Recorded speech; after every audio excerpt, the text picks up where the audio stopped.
Now that RBI has scrapped LoUs for banks, let's try and understand the implications of this. Poonam, help us understand what would it mean for banks, especially the ones with a global exposure. Well, thanks for that, Aisha. Aisha, in fact, if you look at the LoUs and letter of comfort, both these instruments have relatively lower cost versus a letter of credit and bank guarantees. And RBI has disallowed LoUs and LOCs, but LCs and bank guarantees would continue. Importers may see higher borrowing costs for them. Their working capital requirement in the near to medium term would, of course, increase. Banks may see minimal to some marginal impact depending upon their overseas presence. CLSA does state that the near-term impact may be there in terms of the fees as the business activity would slow down. There may be some marginal impact in terms of the NII, especially for NII for the banks which have higher foreign operations. In fact, both these instruments are off balance sheet, have form of balance sheet exposure for banks, and banks like Bank of India, Bank of Baroda, ICICI, SBI and Axis Bank, these are the few larger banks who do have higher presence in the overseas market. But having said that, the LoUs itself form just about 15 to 20% of the guarantee business, and hence limited to marginal impact in terms of the fee income for some of the banks in the near term. In fact, Motilal Oswal also has something very similar to say. They are saying that the borrowing cost for the importers is of course going to go up, but absolute impact so far is going to be slightly unclear. They're also stating that the fee income may not be impacted much by the reduced time frame to 1 year. So on the whole, yes, some marginal impacts for the banks in terms of the fee income, especially for the banks which have larger overseas ops, but importers in the near term would be seeing their working capital requirement and their borrowing cost to increase in the very near to medium term. Poonam, thanks much for giving us perspective. In fact, on that note, let's take it across to Ashutosh Khajuria, President Treasury at Federal Bank. Ashutosh, hi, morning. The RBI now that it's discontinued the issue of LoU and LOCs, but the letter of credit and bank guarantees as well. How would this, or rather, what would this mean for banks like yours?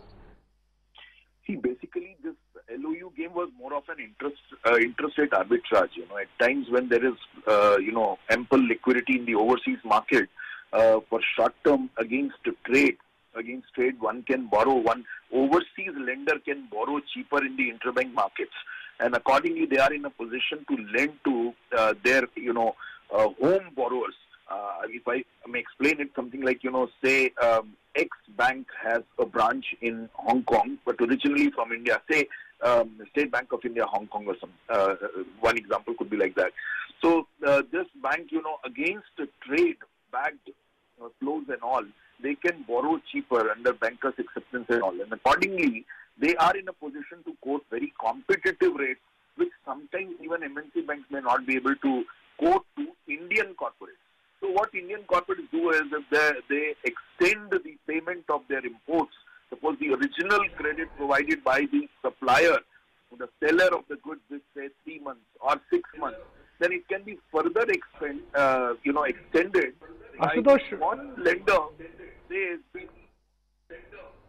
Ashutosh, I understand the entire LoU cycle, but my follow-up question or immediate question would be that as percentage of the total fee-based income for Federal Bank and for other banks, how big was the entire LoU business, and do you think the LC business will take over the entire LoU business, or there will be a loss to business and profit in the short term? There is negligible impact for Federal Bank asset because we do not have too many foreign offices. We have only one branch in Gift City.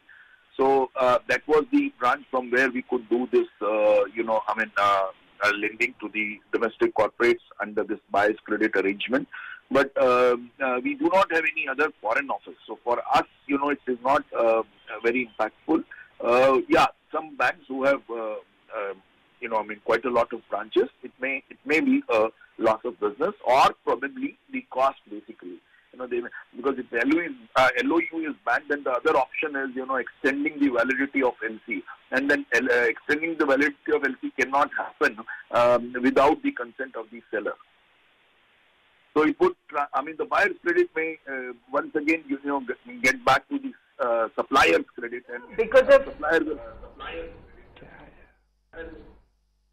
Right. Ashutosh, so is there a case for banks' NPAs to rise further? Because as we understand it, there would be stress on SMEs as well as the gems and jewelry sector, for instance. No, I don't think that should be the reason, because there are other ways of, funding it, as RBI has not banned the LCs and BGs. So BGs, which are also called standby letters of credit in some of the geographies globally, these can continue. So I don't think major impact on that. This was a supplementary finance that was available. Where the credit risk on the importer was acceptable for a foreign lender and was normally for the branches of the Indian banks.